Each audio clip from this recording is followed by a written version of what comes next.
Le président Trump lance une nouvelle menace, alors que le régime iranien tire sur les manifestants. Maduro est déposé en quelques heures, envoyant un signal aux tyrans du monde entier. Mais le régime va-t-il tomber? Nous analysons la révolution qui se déroule sous nos yeux, ici et maintenant, sur le campus.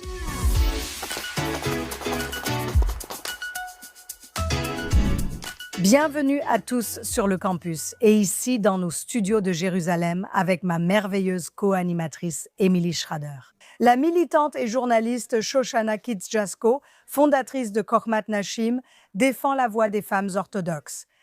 Et aujourd'hui, nous avons une invitée très spéciale. Sogan Fakheri est l'une des vedettes de la série à succès Téhéran et aussi la responsable du bureau Iran-Perse au JCFA. Bienvenue Sogan, ça doit être une semaine folle, merci. Oui, je ne sais pas si les gens peuvent le voir, je n'ai pas dormi depuis une semaine. Parce que tu es trop belle, ma chère, alors on ne peut pas le voir. Mais je veux dire, parlons de ce qui se passe, s'il te plaît, parce que nous vivons une période historique et nous avons déjà vécu ça auparavant. Nous étions déjà présents avec le mouvement Femmes, Vie, Liberté et auparavant lors de la Révolution jaune, verte, solide, merci, la Révolution verte il y a quelques années. Je pense que nous avons fait notre part avec la guerre contre la République islamique en juillet dernier. Nous espérons avoir fait assez pour que le peuple iranien se lève et renverse ce régime toxique et répressif. Pensez-vous que ce sera différent cette fois? Si oui, pourquoi? Oui, je le pense. D'abord, vous devez comprendre cela. Ce que nous avons fait, ce qu'Israël a fait pendant la guerre des 12 jours, c'est qu'ils ont éliminé les hauts responsables qui réprimaient en fait les gens qui protestaient. Vous savez, ils tiraient. Le leadership, oui. Comme le Basij. Oui, les hauts responsables du Basij, des gardiens de la Révolution, les personnes qui étaient responsables de la répression du peuple lorsqu'il s'apprêtait à protester. Et la deuxième chose, c'est que celle-ci est très différente parce qu'elle a un leader. Oui, celle-ci en a un. Pahlavi, oui. Il l'appelle, il crie son nom. Maintenant, tu peux avoir tes propres idées sur lui, tes opinions et tout ça, et je suis d'accord avec ça. C'est ça la démocratie, tu devrais pouvoir en parler librement. Mais le fait est qu'ils ont vraiment un leader, et ça, c'est quelque chose qu'on n'avait jamais entendu auparavant. Lors des autres manifestations, on ne les a jamais entendus demander à quelqu'un de les diriger, et là, ils ont quelqu'un pour les diriger. Et psychologiquement, c'est vraiment la grande nouveauté, c'est la vraie différence. Cela incite les gens à rester car ils se demandent, si on part, qui nous remplacera? On ne peut pas rester sans direction. Cela concerne la hiérarchie, l'évolution et l'humanité. Donc, quand ils appellent Pahlavi, cela donne simplement plus de force aux gens. Et je pense qu'ils voient Pahlavi comme un modèle à cause de la façon dont il parle aux gens et de sa manière d'être. Il a essayé de montrer au monde qu'il a un plan pour le lendemain. Et il a présenté un plan pour les 100 premiers jours. Je n'essaie pas d'être son avocate, mais j'essaie de montrer comment les gens sont perçus ici psychologiquement, qu'ils peuvent passer à autre chose. Et c'est un très bon point que Israël a essentiellement préparé le terrain ou affaibli suffisamment le régime. Émilie, tu suis l'Iran depuis des années et tu es l'une des principales expertes israéliennes. Est-ce que tu penses que c'est une révolution différente aujourd'hui? Je suis d'accord avec toi. C'est la principale différence qu'on observe dans ces manifestations qui durent depuis plus d'une semaine. J'ai vu cela ce matin. Plus de 108 villes et villages ont déjà ou participent encore activement à ces manifestations. Donc, on parle d'un soulèvement majeur, vraiment majeur, et on n'a jamais vu quelque chose comme ça, avec autant de villes, autant de manifestations différentes. Scander pour le retour du Shah, voire pour Reza Pahlavi, est vraiment remarquable. Je n'ai jamais vu ça et je voudrais ajouter à ce que tu as dit. L'une des raisons pour lesquelles cela a été si difficile pour le peuple iranien depuis 47 ans, c'est que chaque fois que ce genre de mouvement surgit, ils répandent la rumeur que tu sais, oh, ce sera pire. Ou alors, ce seront les Moudjahidines et quelques organisations terroristes islamistes ayant aidé l'ayatollah à prendre le pouvoir et prétendant aujourd'hui être dans l'opposition. Ils diffusent donc ces rumeurs que ce sera pire, ce qui a retenu beaucoup d'Iraniens. Je pense qu'ils craignent l'alternative et de les voir aller au-delà. Et pouvoir dire, par exemple, d'accord, Peut-être que je ne suis pas d'accord avec tout ce que vous savez sur le chat ou le système ou vous savez son père. Mais c'est ce que nous voulons changer. Voilà ce qui arrive le lendemain. C'est impressionnant à voir et cela me donne beaucoup d'espoir. Je veux rester optimiste. Je pense aussi qu'il y a ici un facteur clé que le peuple iranien n'avait pas avant. Donald Trump a fait une déclaration, contrairement à Barack Obama. Il les a laissés tomber. Et Donald Trump est essentiellement sorti vendredi et a fait quelque chose que les gens ne s'attendaient peut-être pas à entendre de sa part. Mais vous savez, Trump, s'il y a bien une chose, c'est qu'il est totalement imprévisible. Il a essentiellement dit « Vous continuez à tirer sur les manifestants et nous sommes prêts à riposter ou armés et prêts. » Qu'est-ce que ça vous dit? Vous savez, j'ai l'impression qu'une grande partie de tout ça, c'est de la poudre aux yeux. Vous savez, vous avez dit quelque chose de très intéressant dont je n'étais pas au courant, à savoir que nous avons éliminé ces personnes intermédiaires qui étaient dans les rues et empêchaient les gens de sortir. Donc, si Israël, on croit qu'il vise seulement des scientifiques ou bombarde la prison, mais au final, personne n'est sorti. C'était symbolique et important. Mais ce que je n'avais pas réalisé, c'est ce que vous avez dit, à savoir que ces intermédiaires sont littéralement ceux qui sont dans les rues et qui les empêchent de sortir. Vous savez, si je pense que Trump, Netanyahou, d'autres personnes ont ces plans, ces idées et ces stratégies dont nous n'avons pas connaissance. Et nous ne le saurons peut-être que dans 20 ou 30 ans si nous avons de la chance, parce qu'ils savent quelles sont les barrières à enlever pour permettre aux gens de vraiment réussir. En ce qui concerne Trump, je pense qu'il est vraiment très doué pour détourner l'attention. Je veux dire, écoutez, Shabbat est terminé. D'accord, Shabbat est terminé. Mon fils sort de la pièce et il dit « Tu veux que je te dise ce que Trump a fait ?» Je lui dis comme d'habitude, il répond « Oui, il vient de sortir le président, sa femme du lit et le Venezuela. » Je lui dis « Bien sûr qu'il l'a fait, tu vois ?» et il en parle. Je pense que ces deux éléments sont vraiment une menace. Ces éléments réunis signifient « Je te préviens, je suis prête. » C'est incroyable. Mais même ça, psychologiquement, comme tu l'as dit, la psychologie joue un rôle énorme, énorme dans les révolutions et le changement de régime. Tout tourne autour de ça. Je me souviens, je suis assez âgée pour me rappeler quand le rideau de fer est tombé. C'était, je crois, à la fin des années 80. Oui, à la fin des années 80. Je me souviens avoir vu tomber le mur de Berlin quand j'étais enfant. Je me souviens que mes parents me disaient « Nous vivons une époque historique. » Et d'une certaine manière, je sens que nous sommes maintenant dans cette ère. Je prie pour que ce soit le cas. Mais je pense, comme tu l'as dit, que l'élément psychologique est énorme dans tout ça. Donc l'élément psychologique, comme tu l'as dit, c'est le fait qu'Israël a préparé le terrain. Et soyons honnêtes, si le Mossad a pu construire une usine de drones, avoir une usine de drones dans leur propre arrière-cour à Téhéran, Dieu seul sait ce que nous faisons là-bas. Eh bien, ils sont partout sur X et Mossad en Farsi aussi.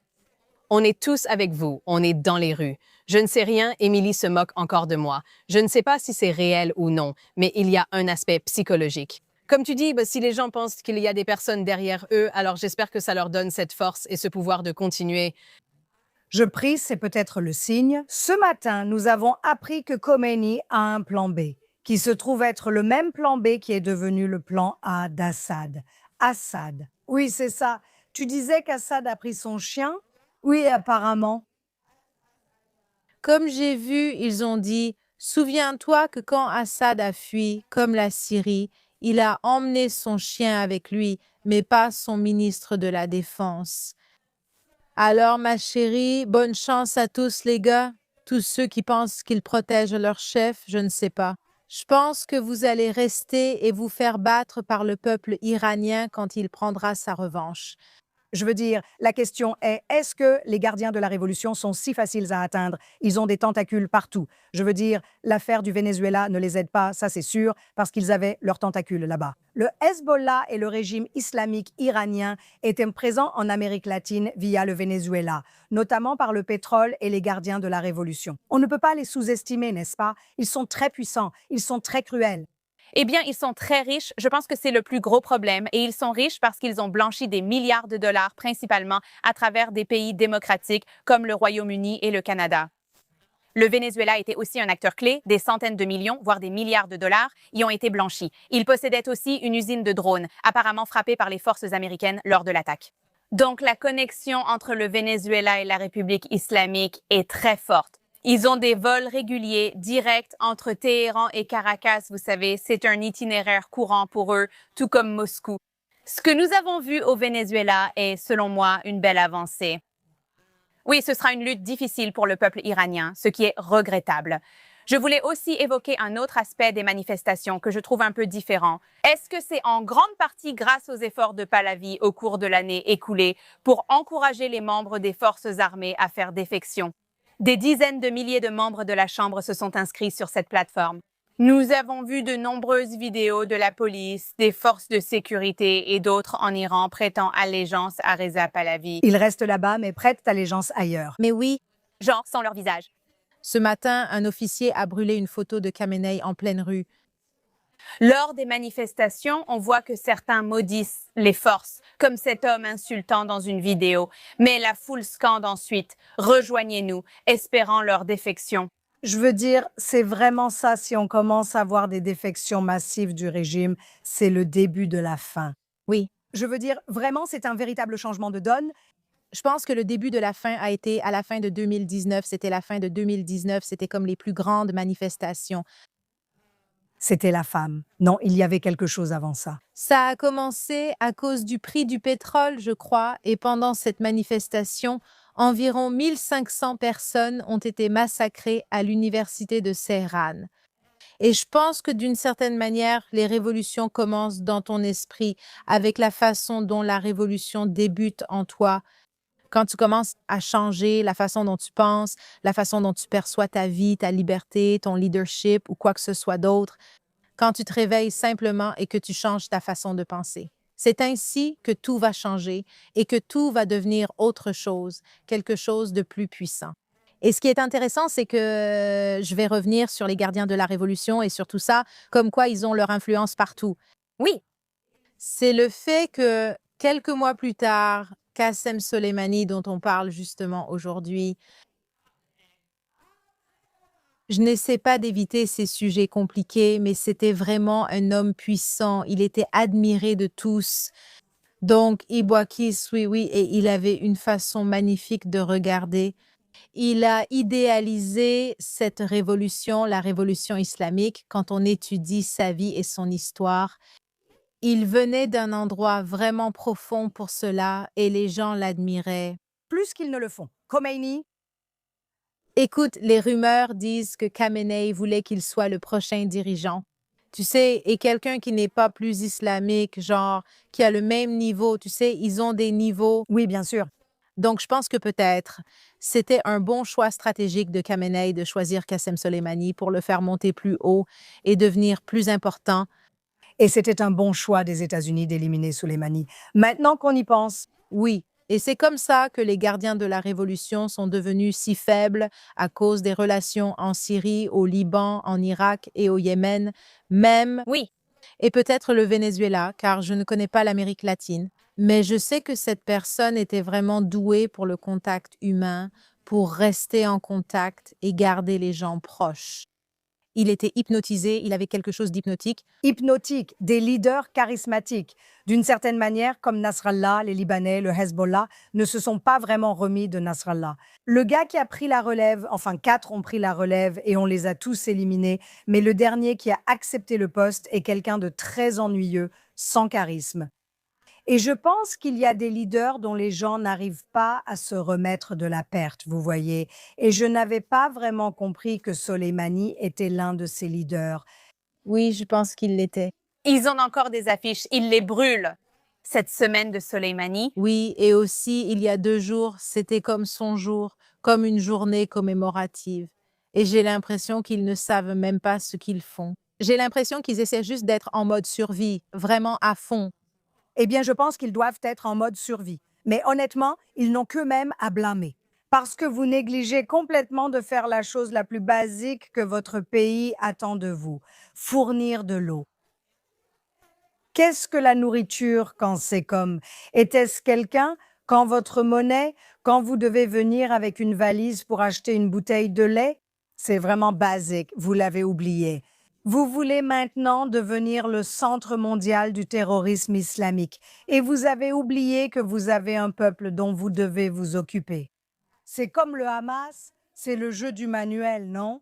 Eh bien, c'est de là qu'ils l'ont appris. Le film irlandais est bon marché. Oui, écoute, parlons une seconde, rêvons un peu, disons, d'ici la semaine prochaine. Inch'Allah. Il n'y a plus de République islamique d'Iran. Que se passe-t-il doucement? Je vais prendre le premier avion avec toi. Oui, je pense aussi. Nous allons partir pour de longues vacances. Oui, Tu devrais peut-être attendre qu'ils aient de l'eau, je ne sais pas. Oui, on va trouver une solution. oui, Les Israéliens, par contre, crois-moi, il y aura une embauche là-bas avant même que tu t'en rendes compte. Danse avec toutes ces femmes de ces vidéos. Oui, d'ailleurs, toutes ces femmes sont des héroïnes, ces femmes tellement courageuses, incroyables. Et as-tu vu celle de la mère dont le fils a été tué? Oui, son fils, et elle danse devant ses chars. c'est aussi une coutume, car elle ne pourra pas danser au mariage de son fils. Donc c'est très triste, très puissant, mais très triste. Triste. Radio. Et malheureusement, vous savez, vous avez mentionné la déclaration de Trump disant qu'il était prêt à y aller. Mais vous savez, on a déjà vu des dizaines de personnes tuées. Nous en sommes à une semaine de manifestation et il y a plus de morts que ce que l'on sait, le nombre total. Mais nous savons que des dizaines de personnes ont été tuées et que des dizaines d'autres ont également été blessées.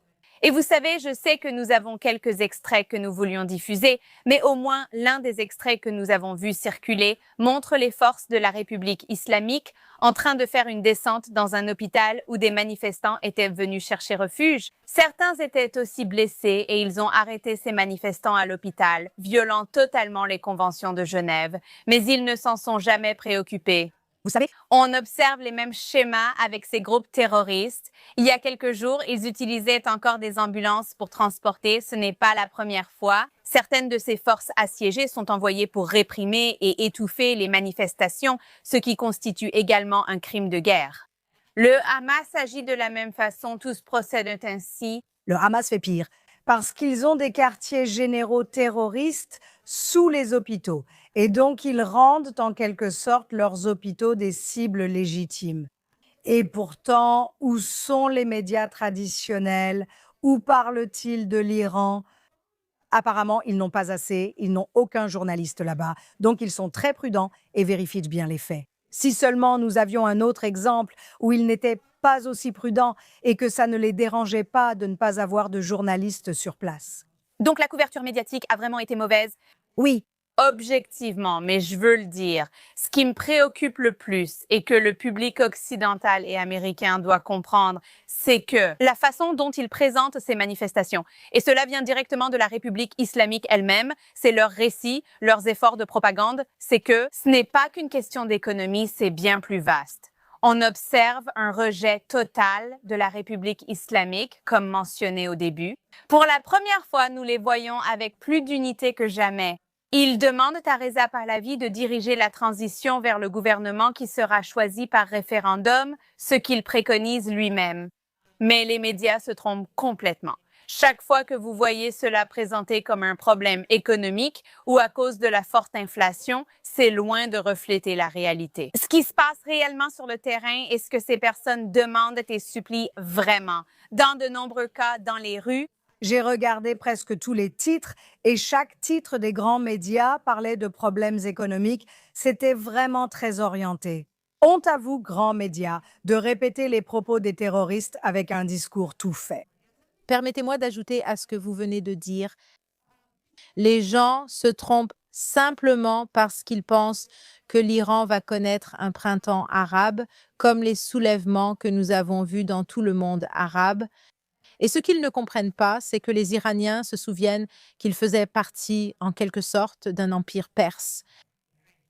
Et c'est pour cela qu'ils veulent revenir à Pahlavi, parce que c'était l'un des symboles du plus grand, de l'un des plus grands empires du monde, qui a apporté tellement de choses. Par exemple, nous fêtons les anniversaires grâce à l'empire perse. C'était vraiment quelque chose de formidable et je me disais, ils avaient le leur. Et quand tu vois, il y a 2 mois, dans une émission de télé-réalité en Iran, ils détruisent des symboles de l'empire perse. n'est-ce pas? Ils veulent effacer les Perses et l'Afrique. Ils ne veulent pas que leur identité soit effacée. Oui. Et les Perses ne sont pas des Arabes. Et ils le répètent tout le temps. Les gens ne comprennent pas. C'est du colonialisme islamique. Exactement ce dont on nous accuse. C'est exactement ce qu'ils font. Et tu sais, l'Iran.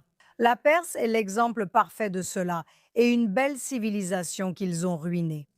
C'est aussi pourquoi la situation sera différente de l'Afghanistan ou de l'Irak. Je sais que nous voulons avancer. Skumba est ici.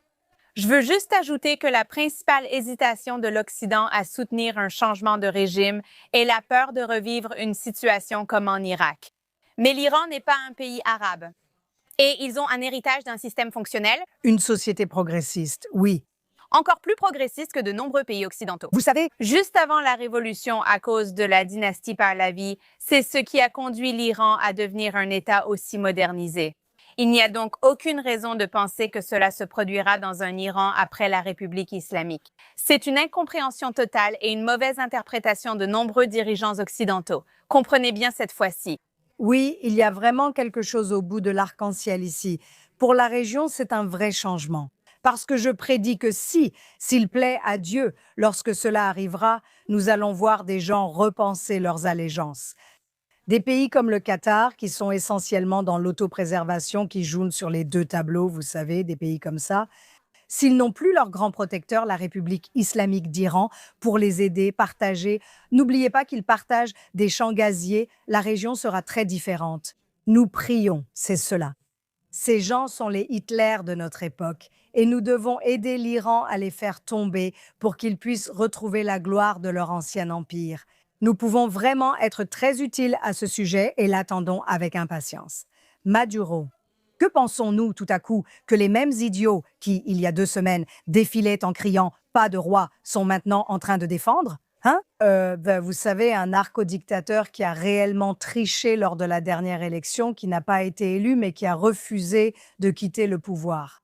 Et ce type qui, soit dit en passant, est symboliquement dans une prison à New York, je pense que c'était une petite gifle pour la ville.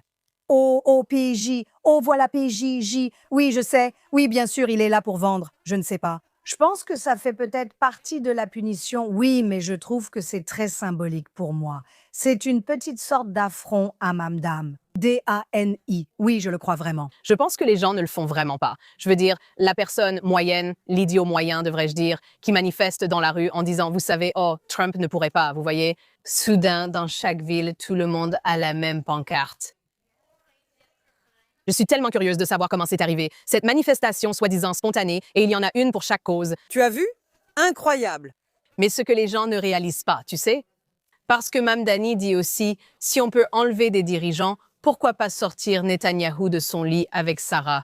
Premièrement, ça ne fonctionne pas ainsi. Deuxièmement, il existe la doctrine Monroe, apparue en Amérique dans les années 1830. Je pense que c'était James Monroe, président, qui a divisé le monde entre l'hémisphère Est et Ouest.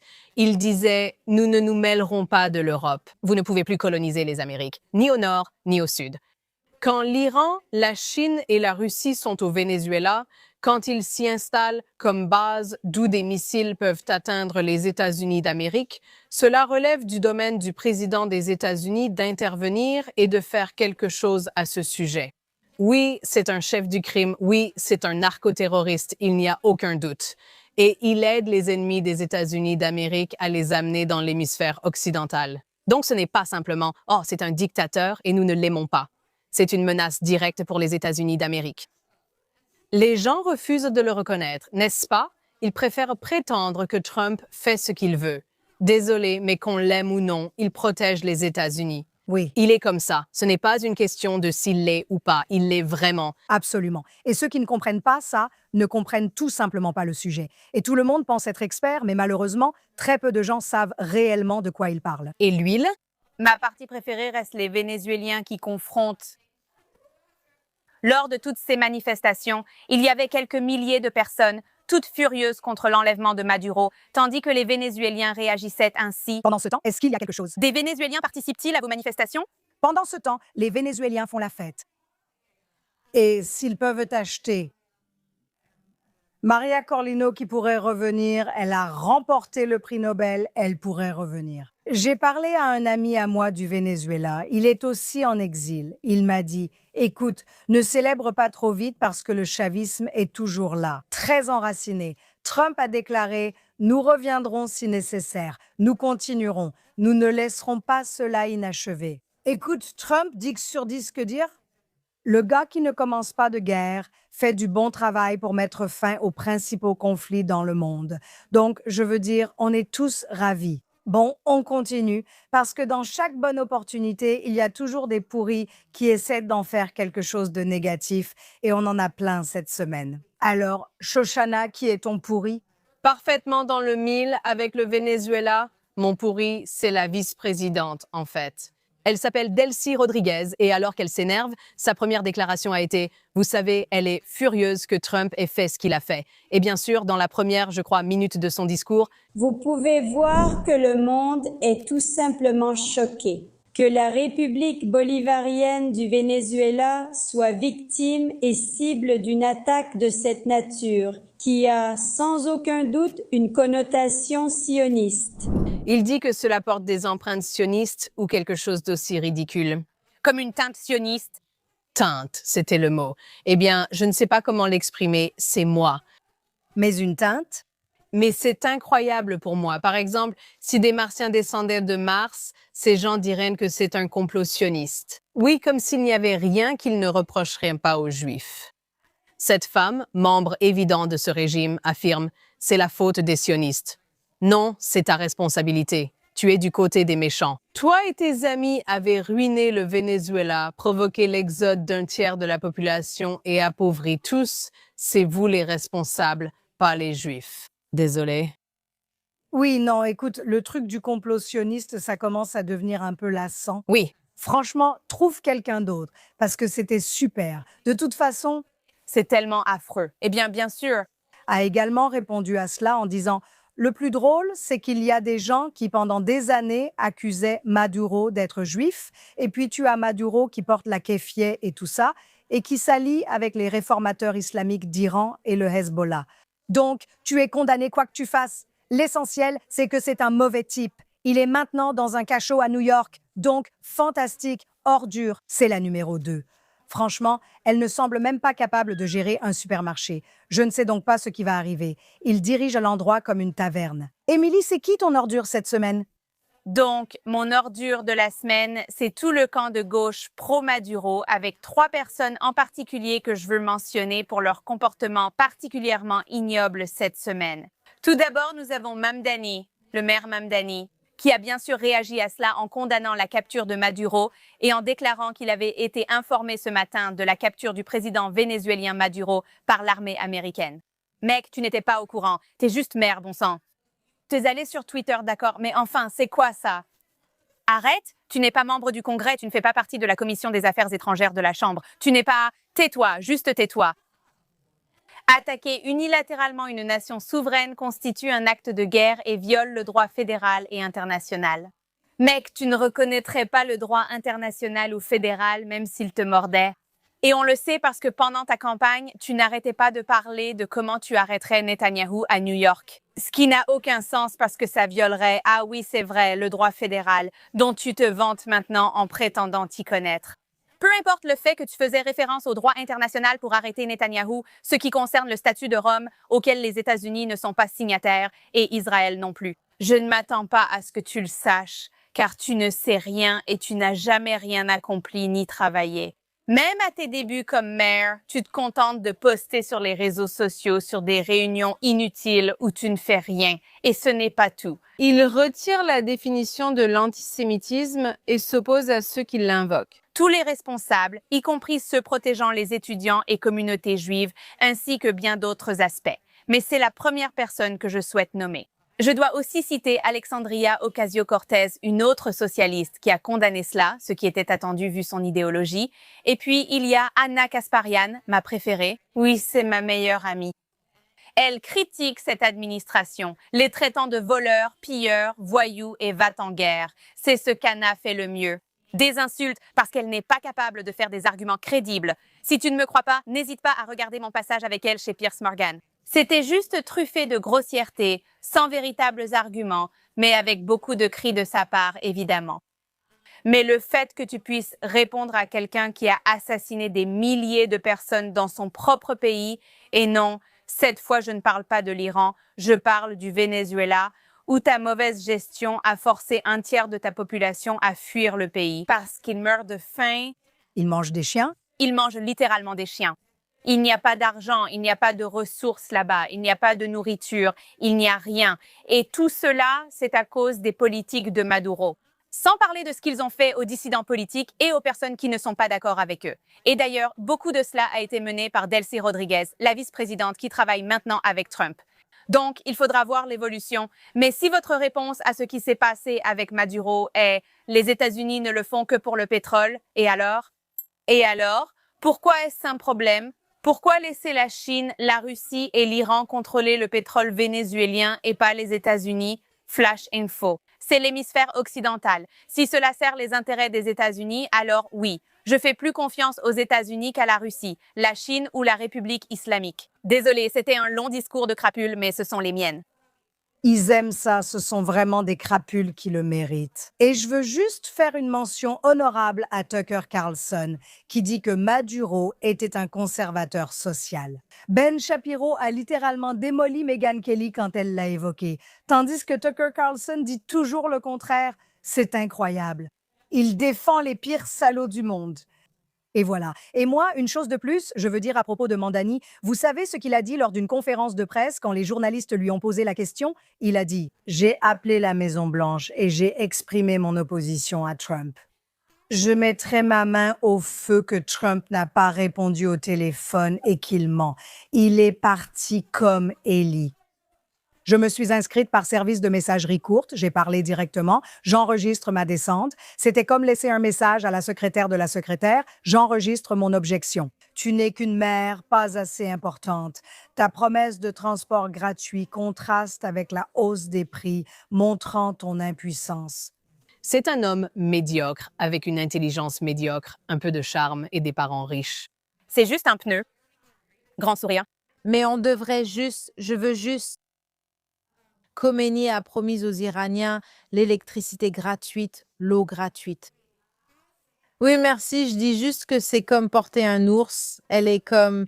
On a déjà entendu ça. Désolée, mais vous commencez juste à être rassasié. Saram, qui est ton salaud? Oh, C'est la mère de tous les salauds. Combien de fois a-t-il été un salaud? il a rendu le peuple iranien misérable, il les a affamés au point qu'ils ne vivent pas, ils survivent au jour le jour. Les gens doivent choisir s'ils vont acheter des médicaments ou de la nourriture. Les gens, vous savez, comme les filles, des filles de 9 ans se marient, donc vous voyez, ils en tirent de l'argent, c'est tout un problème chez nous. Pédophilie institutionnalisée. Oh, Et il a dit, c'est un, tout le monde sait, c'est un... c'est mon salaud. Faut-il en dire plus? Il se défend vraiment tout seul. Oui, je trouve ça drôle qu'il tweete encore. Il tweete encore comme... Aucune main de fête de dame. Je ne sais pas pourquoi il tweete. Avril est interdit pour les Iraniens, mais reste présent sur Twitter. Oui. Ligne blanche, quelqu'un? Donc oui. Oh mon Dieu. Eh bien, écoutez, voici le salaud des salauds. Il est le Hitler de notre génération et nous avons hâte. Ce ne sera jamais trop tôt quand son propre peuple le renversera. Oui, je pense que Trump a vraiment bien choisi son moment. Je pense que c'était un avertissement. Je suis d'accord. Merci Sogan, ton premier salaud.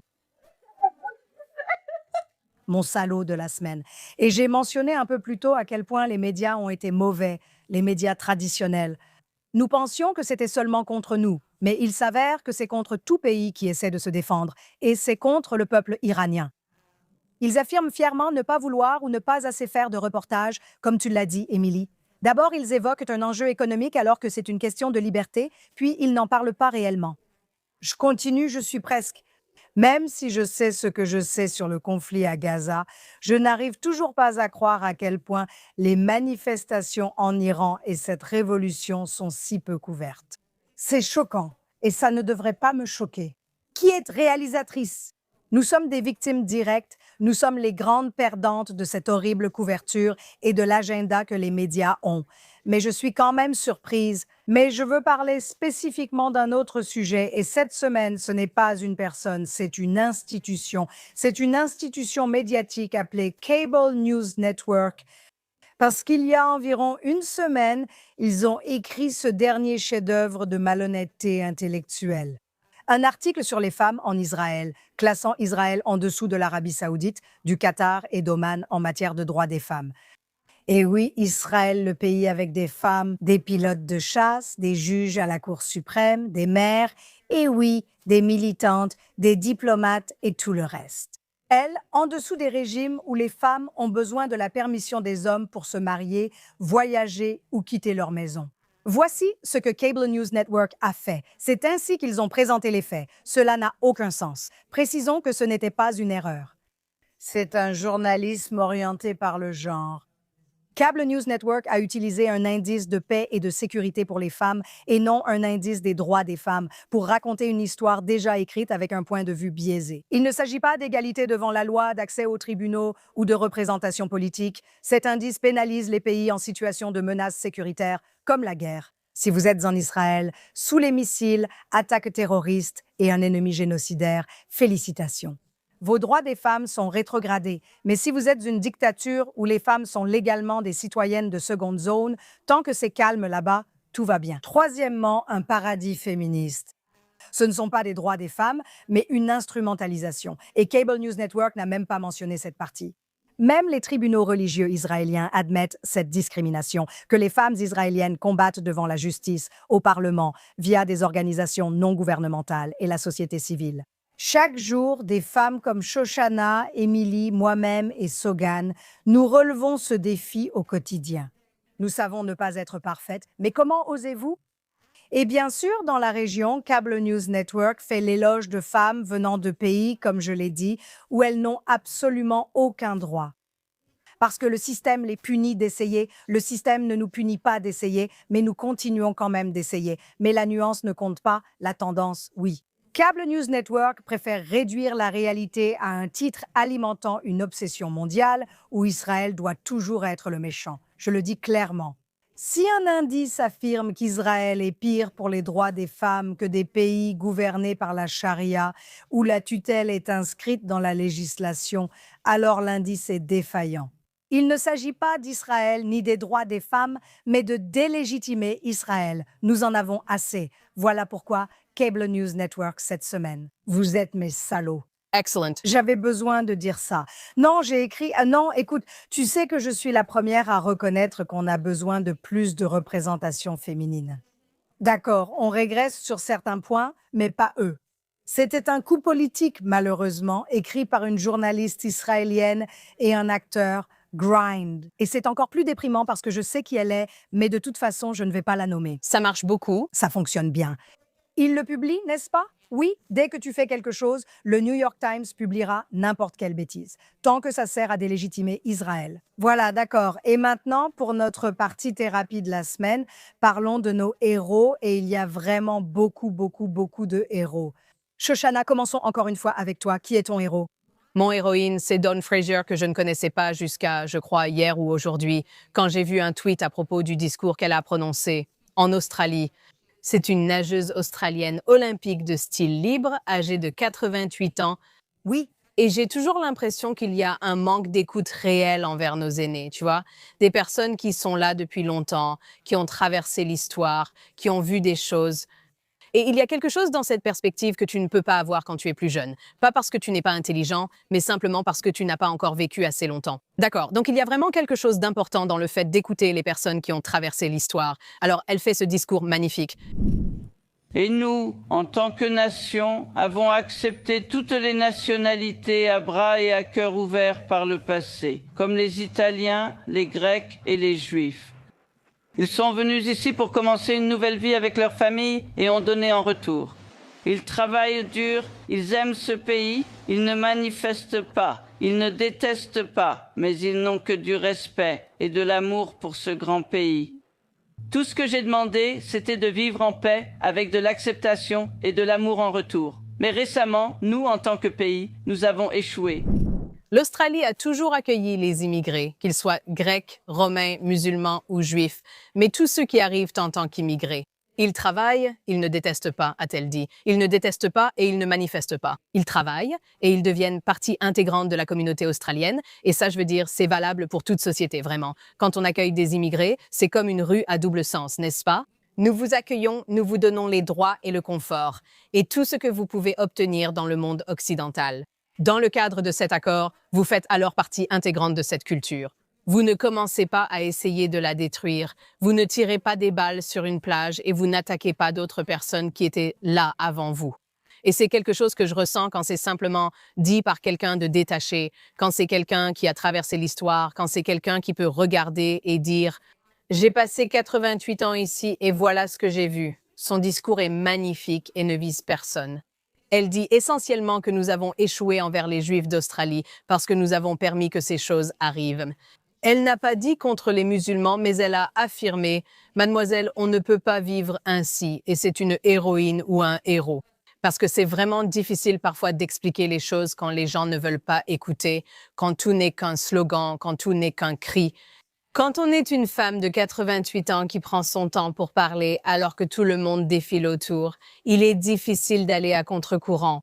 C'est une nageuse, donc je suppose qu'elle est habituée aux eaux agitées. Et j'apprécie vraiment le fait qu'elle ait pris le temps de s'exprimer. Elle n'était pas obligée, elle aurait pu profiter de sa retraite et être heureuse, mais elle a pris la parole. Et je pense que je vous conseille vraiment de l'écouter. C'est un discours vraiment important qui, en quelque sorte, te ramène à l'essentiel. Tu te dis, attends, c'est vraiment basique, en fait. C'est juste des choses humaines. C'est pourquoi c'est mon héroïne. Une héroïne remarquable qui appartient, selon moi, à un groupe de sportifs. Écrire une lettre contre le gouvernement pour demander une enquête nationale sur ce qui s'est passé, sur ce qui devrait arriver, et pourquoi la communauté juive n'a pas été protégée, et pourquoi tous ces signes ont été ignorés. Je pense qu'il y a eu un réveil en Australie. Peut-être que je me fais des illusions, mais je crois que quelque chose a changé. J'espère que ce sera le cas pour la sécurité. Émilie, qui est ton héroïne? Cette semaine, mes héros sont les Iraniens. Ce n'est pas la première fois que je les choisis, mais comment faire autrement? Après tout ce qui s'est passé, notamment cette dernière semaine de manifestation, le prix à payer reste très élevé. Et très probablement, si l'histoire nous apprend quelque chose, cela va empirer avant de s'améliorer. Je sais que certaines de ces personnes sont dans la rue chaque soir, dont certaines avec qui je parle régulièrement. Et en particulier, l'une des villes où il y a beaucoup de soulèvements et où ils ont fait preuve de beaucoup de courage dans leur manière d'agir, c'est à Hamidan. Même si vous savez, il y a tellement de villes où il y a des soulèvements que je ne veux pas me concentrer sur une seule. Mais votre courage inspire le monde entier et je pense que vous envoyez un message très très fort. Et je sais que ce n'est pas facile, alors je veux simplement les encourager et leur faire savoir qu'ici en Israël, vous avez tout notre soutien total pour ces manifestations. Nous sommes très optimistes pour la première fois depuis longtemps quant au succès final, la chute de la République islamique. Restez prudents, nous vous soutenons. Amen, oui, ce sont des héros. Ces personnes sont des héros parce qu'elles sortent en sachant qu'elles pourraient ne pas rentrer chez elles vivantes. C'est terrifiant. On ne peut pas trouver de plus grand héros que ça. En parlant de ne pas rentrer à la maison. Mes héros sont les familles qui cherchent la justice. Pour ceux qui ne le savent pas, ce sont les personnes qui ont perdu des proches à cause du corps des gardiens de la révolution islamique lors de manifestations ou simplement à cause de questions politiques. Peut-être Evin qui a été emprisonnée à Evino ou quelque chose comme ça, et aussi une amie très chère à moi, Lay. Peyman Rolipour, dont le frère Peshman Rolipour a été tué, assassiné par les gardiens de la révolution islamique à Arban 98. C'était lors des manifestations de 2019. Et Pejman avait seulement 1 mois et demi de moins que moi. Il est né à la fin du mois d'août 2001 et c'est vraiment difficile pour moi d'en parler. Mais il est sorti manifester en se battant pour notre génération, pour que notre peuple soit libre. Et le fait que ces familles aient dû fuir l'Iran, devenir immigrés et vivre en Europe sans parler aucune langue, où, vous savez, ce n'est pas facile de quitter sa patrie et son pays, et nous sommes juives. Nous avons toujours un deuxième foyer, mais quitter sa maison, c'est fou, et ce n'est pas si facile. Et ils se battent toujours, et ils appellent encore les gens à sortir et à aider. Et pour ne pas voir le sang de leur famille versé pour rien. Et pour moi, ces familles sont mes héroïnes parce qu'elles ont vraiment perdu quelque chose et elles continuent de se battre pour ce pays et elles continuent de lutter contre ce régime brutal. Je vais pleurer dans une seconde, mais je veux juste dire merci parce que vous avez envoyé. Peut-être que vous ne vouliez pas envoyer vos filles ou vos fils dehors pour manifester ou quoi que ce soit, mais vous les avez bien élevés pour qu'ils se battent pour un pays et ce ne sont pas des soldats, mais des êtres humains. Et aimeriez-vous leur dire quelque chose en falsi? Oui, j'adorerais. Je vais juste dire, peut-être que vous voulez que je le dise d'abord en anglais puis en français, d'accord? Donc, c'est une vraie définition, un exemple de Zanzendegi Azadi ou pour les femmes que j'admire comme ici où nous sommes assises dans un domaine dominé par les hommes. Dire nos vérités et nous battre pour les gens tout le temps, chacune dans son domaine. Et les réseaux sociaux et l'activisme, c'est la véritable définition de Zanzendigi Azadi. Et pour cela, vous devez vous battre, vous devez être celles qui sont responsables de votre propre destin. D'accord, nous aimerions venir en Iran et nous aimerions que vous veniez ici et nous aimerions que ce pont soit reconstruit et je me bats pour cela depuis des années. D'accord, perdre des opportunités ne me dérange pas car seule l'humanité m'importe. Je me soucie de vous et j'espère que vous vous souciez aussi de vous et de votre destin. Merci, c'est tellement beau. Oui, à Darien, oui.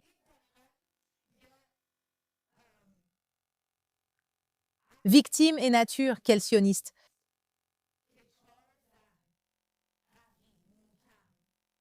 Avec toi, ils travaillent de manière très masculine et là où il y a plus d'hommes, leurs voix sont plus entendues. Nous sommes ici en train de nous battre pour vous et pour l'humanité. Mon souhait, c'est que vous puissiez venir, Israël, que nous puissions venir en Iran, que nous puissions reconstruire le pont. Et cela fait des années que je me bats pour ce pont et attendez, il y a eu une opportunité, peut-être à cause de cela. Dans mes activités, j'ai construit des ponts pour l'humanité et parce que j'ai foi en vous et que j'ai confiance que vous ferez cela. Ma génération qui vit actuellement en Iran se bat pour sa liberté et pour son avenir. Waouh! Je veux juste que tout le monde puisse se voir, que nous puissions tous nous retrouver et être ensemble. Vous devez vous battre pour votre liberté. Vous seuls pouvez le faire. Merci beaucoup. Je pense que cela comptera beaucoup pour ceux qui regardent notre émission dans le monde entier, mais surtout pour les personnes qui ont besoin de tout le soutien moral et psychologique que nous pouvons leur apporter. Nous sommes présents avec eux, conscients qu'ils vivent l'insupportable, comme nous l'avons vécu ces dernières années. Et nous prions pour la chute de ce régime afin que nous puissions avancer vers une région bien meilleure. Donc, pour finir, mon héros cette semaine, et je sais que je l'ai enlevé à la présidente de son fan club, Emily Schrader, c'est Marco Rubio. Marco Rubio est en fait, depuis des années, l'un des plus grands opposants ou l'un des plus grands défenseurs contre le Venezuela communiste. C'est un cubano-américain, il vient de Floride, et en Floride, il y a beaucoup d'exilés, des latino-américains qui ont fui des régimes communistes, répressifs. Et donc, toute sa carrière politique, il a été contre cela. Vous avez soutenu les sanctions contre le régime vénézuélien et voulu les tenir responsables de leurs actes envers la région et leur peuple. Et honnêtement, je pense que c'était une très bonne semaine pour Marco Rubio, politiquement aussi. Je pense qu'il a montré qu'il fait partie des personnes les plus proches de Trump, qu'il est dans son cercle intime. Je ne veux pas faire de comparaison avec d'autres personnes proches de lui, mais j'ai vu beaucoup d'élan pour Marco Rubio concernant ses chances à la présidence. Je pense que cela a consolidé son héritage en tant que secrétaire d'État très efficace. Et ici, dans le fan club de Marco Rubio, nous espérons que c'est le début de nombreuses grandes choses qu'il va accomplir, y compris soutenir le peuple iranien contre ces régimes maléfiques et répressifs. Voilà donc notre émission de cette semaine et nous prions pour que d'ici la semaine prochaine, tu n'imagines pas si on se retrouve ici la semaine prochaine avec une bouteille de champagne? Tu célèbres deux choses? Le retour de Rangvili. Espérons le retour de Rangvili. Nous prions pour lui et nous avons prié comme nous avons prié pour tous les otages chaque semaine. Oui, le retour de Rangvili. Nous ne passerons pas à la deuxième étape du soi-disant cessez-le-feu pour la paix à Gaza tant qu'il ne sera pas rentré chez lui. Nous prions pour que le peuple d'Iran reste fort et continue la résistance jusqu'à la victoire. Et nous prions pour que tous les dictateurs maléfiques meurent dans un fossé. Donc ça marche. Peut-être que c'est fini. Merci de nous avoir suivis. À la semaine prochaine.